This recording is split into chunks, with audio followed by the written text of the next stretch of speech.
Hello everyone, good morning. आज है Sunday और मैं नहा धो के पूजा पाठ करके आ गई हूँ किचन में। और मैं आज सीधा ब्रंच बनाऊंगी। ब्रेकफास्ट में मैंने उनको केलॉग्स दे दिया था। और यहाँ पे मैंने चढ़ा दी है कुकर। कुकर में डाल दिया है दाल।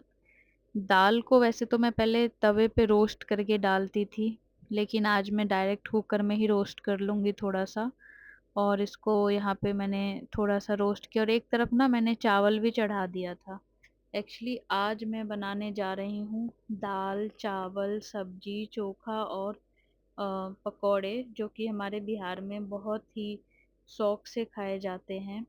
तो यहाँ पे मैंने दाल को भून लिया है अच्छे से। और ये इस तरह से अगर दाल को रोस्ट करके बनाया जाता है ना थोड़ा सा, तो टेस्ट अच्छा आता है। और ये देखिए, एक तरफ मेरा चावल का पानी भी बॉईल हो गया है। तो सबसे पहले मैं दाल में डाल दूंगी पानी। और 3 आलू जो मैंने अच्छे तरह से धो लिया था, बिल्कुल भी मिट्टी नहीं होनी चाहिए उसमें। उसके बाद मैंने इसमें ऑयल डाल दिया, हल्दी डाल दी और नमक डाल दिया। उसके बाद मैं कुकर को बंद करके और 3 सीटी आने तक इसको हाई फ्लेम पे छोड़ दूंगी। और उधर मेरा चावल का पानी अच्छे से बॉईल हो चुका था। तो अब मैं यहाँ पे डाल दूंगी चावल। चावल मैंने थोड़ी देर भिगो के छोड़ दिया था। और उसके बाद मैंने इसको इसको भी छोड़ देना है। और अभी हम वेट करेंगे कुकर में सीटी आने का। और इसके बाद हम सोच रहे हैं तब तक जितनी देर में कुकर में सीटी आए, उतनी देर में मैं सोच रही हूँ पकोड़े और सब्जी की चॉपिंग कर लिए जाए। और इससे क्या होता है ना कि काम हमारा थोड़ा जल्दी हो जाता है। तो मैं उधर सारे वेजिटेबल निकाल रही थी और इतने में इसमें एक सीटी आ गई।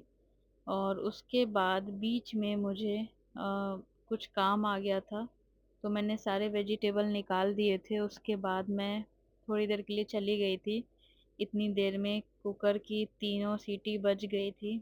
और ये देखिए, गलती से चौथी भी लग गई थी, लेकिन कोई नहीं, दाल था तो सही बन जाएगा।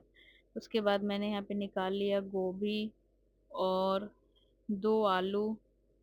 उसके बाद ना मैं बैगन भी लेके आती हूँ, क्योंकि सब्जी में भी बैगन डाल दूंगी और बैगन का पकोड़ा भी बना लूंगी।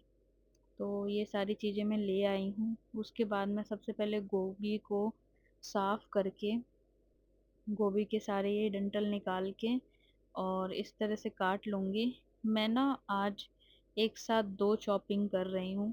एक तो पकोड़े के लिए और दूसरा सब्जी के लिए भी, क्योंकि मुझे आलू बैगन और गोभी की सब्जी मिक्स करके बहुत अच्छी लगती है। और आज तो मूली भी थी, तो मैं उसको भी मिक्स करूँगी। उसके बाद मैंने गोभियों को ऐसा काटा है, मोटे मोटे वाले सब्जी में डाल दूँगी। और जो पतले पतले हैं ना, उनको मैं पकोड़ों के लिए रखूँगी।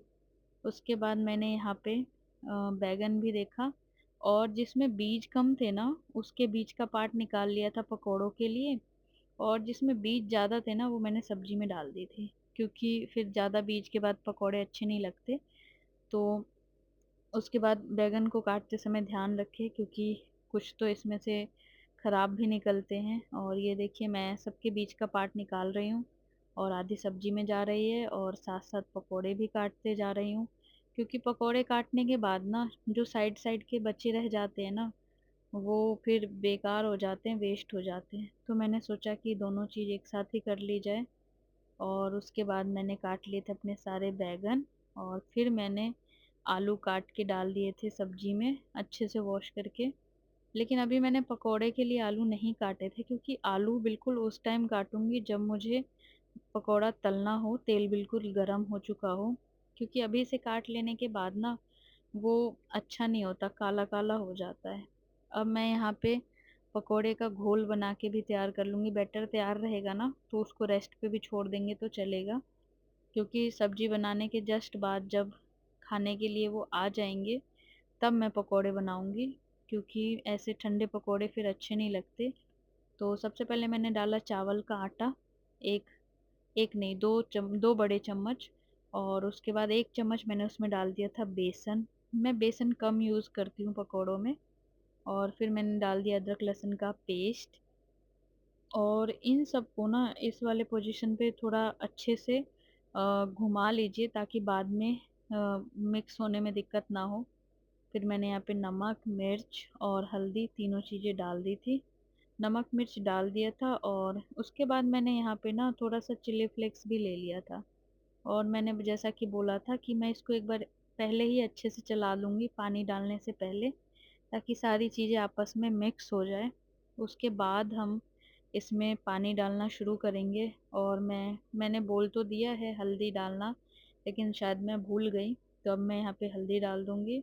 और उसके बाद मैं यहाँ पे थोड़ा थोड़ा पानी डाल के और बैटर को प्रिपेयर कर लूँगी पकोड़े के लिए। और थोड़ा सा थिक रहना चाहिए, ना ज़्यादा थिक ना ज़्यादा पतला होना चाहिए, लेकिन हाँ, मैं तो थोड़ा सा थिक रखती हूँ, उससे पकोड़े ज़्यादा क्रिस्पी बनते हैं।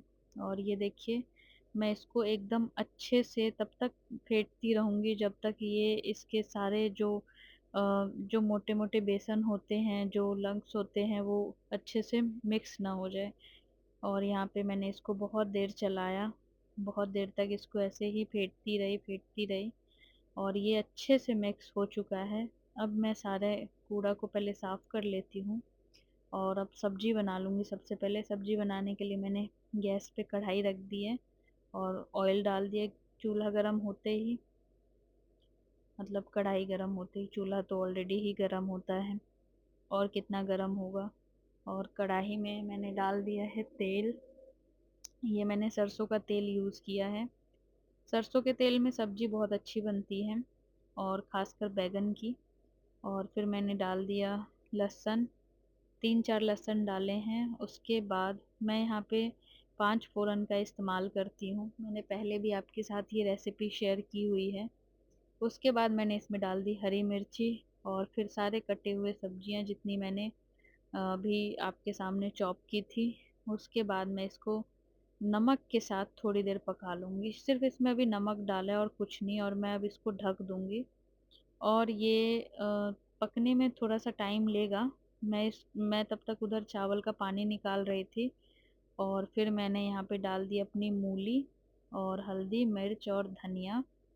उसके बाद मैं अब इसको मसालों के साथ पका लूँगी ढक के। और ये देखिए कितनी अच्छी सब्ज़ी बन के तैयार हो चुकी है। अब मैं इसको थोड़ी देर पानी मैंने आज कम ही डाला है, क्योंकि ये चावल के साथ खाना है, रोटी के साथ नहीं। और दाल भी है, तो मैं थोड़ी-सी सूखी ही रखूँगी ये सब्ज़ी। और मैंने ये देखिए सब्ज़ी बना ली है। मेरी सब्ज़ी अच्छे से बन गई है। अब मैं सोच रही हूँ फटाफट से चोखा बना लूँ। चोखा में वही आलू, प्याज और नमक और सरसों का तेल डाला था बस। और ये मेरा चोखा भी बन के तैयार हो चुका है। अब देख लेते हैं दाल का क्या हाल है। और यहाँ पे अब मैं सोच रही हूँ दाल में तड़का लगा दूँ। आज मैं सिर्फ जीरा और सरसों तेल का तड़का लगाऊंगी। सूखी मिर्च मैं कम इस्तेमाल करती हूँ, तो मैं यहाँ पे सूखी मिर्च का इस्तेमाल नहीं कर रही हूँ। आज मैं बस बहुत सिंपल सी दाल बनाऊंगी, क्योंकि दाल चावल फिर वैसे ही अच्छा लगता है। प्याज लहसुन वाला मुझे उतना अच्छा नहीं लगता दाल। मुझे ये वाली दाल ज़्यादा पसंद है, सिर्फ जीरा के छौंक वाला। तो यहाँ पे मैंने छौंक तैयार करके लगा दिया था, सिर्फ तेल और जीरा डाला था। और ये मेरा दाल बन के रेडी हो चुका है, और ऑलमोस्ट सारी चीज़ें रेडी हो चुकी थी, चावल भी रेडी हो चुका है। और उसके बाद ये मैंने पकोड़े काटे थे, तो मैंने घिया भी छील लिया, तो थोड़ा-सा घिया के भी पकोड़े बनाऊँगी।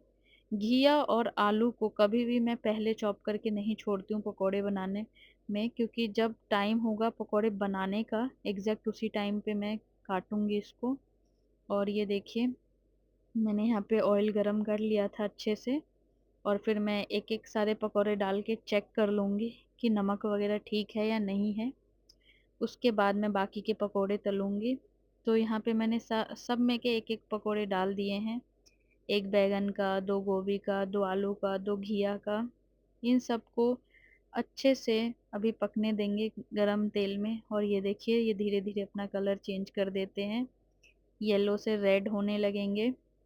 और अगर यहाँ पे मोटी वाली मिर्ची होती तो और मज़ा आ जाता, क्योंकि पकौड़े में थोड़ा-सा तीखा अच्छा लगता, लेकिन मोटी वाली मिर्ची मेरे पास थी नहीं। तो चलिए इन्हीं का पकौड़ा खा लेंगे। और मोस्टली संडे को ही इतना कुछ हम लोग खा पाते हैं, क्योंकि उस दिन हमें दोपहर में कहीं जाना नहीं होता, वरना जब काम होता है तब तो हम खा ही नहीं पाते हैं ज़्यादा दाल चावल, फिर तो हम रोटी पे ही रह जाते हैं।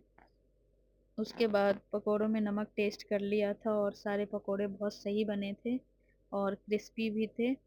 तो फिर मैंने धीरे धीरे बाकी के पकोड़े डाल दिए। सबसे पहले मैंने अपने हस्बैंड के लिए सबसे ज़्यादा गोभी के पकोड़े डाले हैं तेल में, क्योंकि उनको सबसे ज़्यादा गोभी के पकोड़े पसंद है।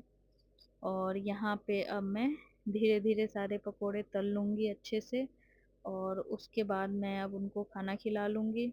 तो आप लोग भी ऐसे बनाइए। मिलते हैं नेक्स्ट ब्लॉग में। Bye bye.